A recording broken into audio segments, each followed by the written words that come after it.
रीवा विधानसभा क्षेत्र से कांग्रेस प्रत्याशी राजेंद्र शर्मा ने भरा नामांकन पर्चा, पेश की अपनी दावेदारी।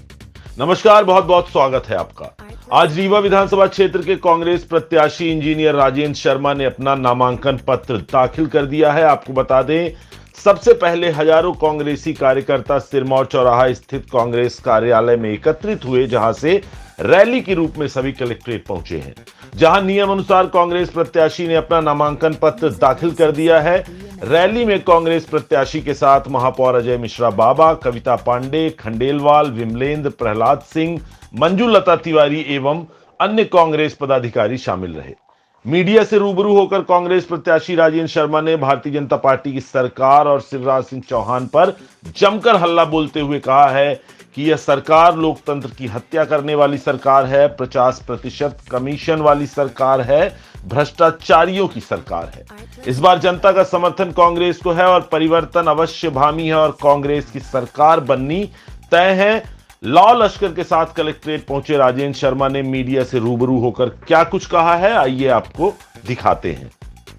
जो शिवराज सिंह चौहान जी की सरकार है, जो धन बल के जोर पर भ्रष्टाचार के जरिए विधायकों को खरीद के बनाई गई, जिसने लोकतंत्र की सरेआम हत्या की और जनादेश की चोरी की, इस सरकार और मध्य प्रदेश में व्याप्त भ्रष्टाचार की सरकार, जो 50% कमीशन की सरकार है, जिसमें जनता ने त्राहिमाम कर दिया है। आज हमारे प्रदेश का नौजवान परेशान है, बेरोजगारी का दंश झेल रहा है और हमारा जब न तो एडमिशन की जितनी परीक्षाएं उनमें घोटाले होते हैं, अगर कोई नौकरी निकलती है उसमें घोटाले होते हैं।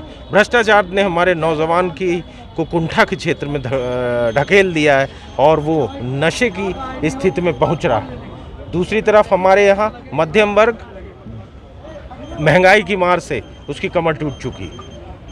हमारा जो आदिवासी है वो अत्याचार का यहाँ शिकार है। समाज में जो सबसे नीचे का तबका है वो अत्याचार का शिकार है। हमारे यहाँ प्रदेश महिलाओं के उत्पीड़न में नंबर 1 है और हमारा प्रदेश जो है वो कुपोषण का शिकार है। ऐसी स्थिति में जहाँ हमारा नौजवान परेशान हो, हमारा किसान परेशान है, हमारा जो किसान है वो बेरोजगारी की किसान जो है हमारा वो परेशान है और किसान की परेशानी का कारण है बिजली के बिल। उसके नाम पर गिरफ्तारी, आत्महत्या के लिए मजबूर है। फसलों की ना तो कीमत बढ़ाई गई, ना समर्थन मूल्य बढ़ाया गया, उसके साथ ठगी की गई। इन सब कारणों से मध्य प्रदेश की जनता परिवर्तन चाहती है और कांग्रेस उस परिवर्तन का वाहक बनेगी और मध्य प्रदेश में 3/4 से ज़्यादा सीटों के साथ हम माननीय कमलनाथ जी के नेतृत्व में सरकार बनाएंगे। हमारी इस बार ताकत है हमारा संगठन।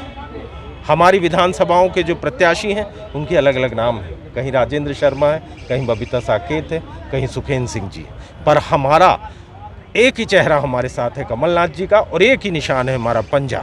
जो चुनाव लड़ रहे हैं वो भी प्रत्याशी हैं और जो नहीं लड़ रहे हैं वो भी प्रत्याशी हैं। जीत हर कांग्रेस के कार्यकर्ता की होने वाली है इस बार और जनता कांग्रेस के कार्यकर्ताओं के साथ है।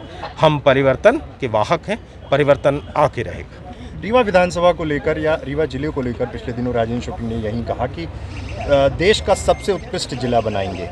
यहाँ पर तमाम बड़े ऐसे मुद्दे हैं, जमीन का एक मसला है जिसको लेकर कांग्रेस मुखर रही है। भारतीय जनता पार्टी की पहले तो मेरे को और आपको और रीवा की जनता को सबसे पहले ये जो शब्दकोश है, डिक्शनरी, ये चेक करना चाहिए कि किसको विकास बोलते हैं, किसको महानगर बोलते हैं। अब ये नई चीज़ पता लगी, उत्कृष्ट। अभी किसे उत्कृष्ट कहते हैं? वहाँ जहाँ गाड़ी खड़ी करने की जगह ना हो, पार्किंग के लिए स्थान ना हो, जहाँ बच्चों के खेलने के लिए पार्क ना हो, जहाँ सरकारी ज़मीनें कौड़ियों के दाम बेच दी गई, जहाँ सरकारी संस्थान एजुकेशनल इंस्टीट्यूशंस की ज़मीनों को हड़प लिया गया। 162 एकड़ का इंजीनियरिंग कॉलेज, क्या दुर्गत किया, 60 एकड़ ज़मीन बची। अब कल इंजीनियरिंग कॉलेज का डेवलपमेंट होगा तो ज़मीन कम पड़ेगी। आपने विकास के नाम पर ज़मीनें जो सरकारी थी वो तो दे दी बिल्डर्स को, वो तो तुमने बिजनेस कर डाला उसका। और जब आपको सरकारी संस्थाओं के लिए और जनता की सेवा के लिए जो संस्था बनती उनके लिए आपको ज़मीन की आवश्यकता होती है, तो आप इसकी ज़मीन उसमें फिट करते, उसकी ज़मीन इसमें फिट करते। ये उत्कृष्टता है, ये विकास है, ये महानगर है। अगर ये महानगर है तो मैं प्रश्न पूछना चाहता हूँ, दिल्ली IIT भारत की कैपिटल में, उसकी ज़मीन क्यों नहीं ली गई? वहाँ क्या कोर्ट बनाने के लिए दिल्ली IIT की ज़मीन नहीं ली जा सकती थी? 30 हज़ारी कोर्ट वहीं है जहाँ था। क्या ज़रूरत है आपको कोर्ट इधर से उधर ले जाने की? क्यों आप ये काम कर रहे हो? क्या करना चाहते हो आप? किस तरीके का विकास है, किस तरीके की उत्कृष्टता है, किस तरीके का ये महानगर है? मैं तो पूछना चाहता हूँ। मैंने ये पहला ऐसा, इसीलिए मैं कहता हूँ सबसे ज़रूरी चीज़ है इनका शब्दकोश पहले पढ़ा जाए। इनका शब्दकोश एक PhD का विषय। ये किसे विकास बोलते हैं, किसे विकास पुरुष बोलते हैं, मैं समझ नहीं पाया। इस बार जनता जवाब दे देगी, मतलब इस बार जनता इनका शब्दकोश जो है उसका पर्दाफाश करेगी।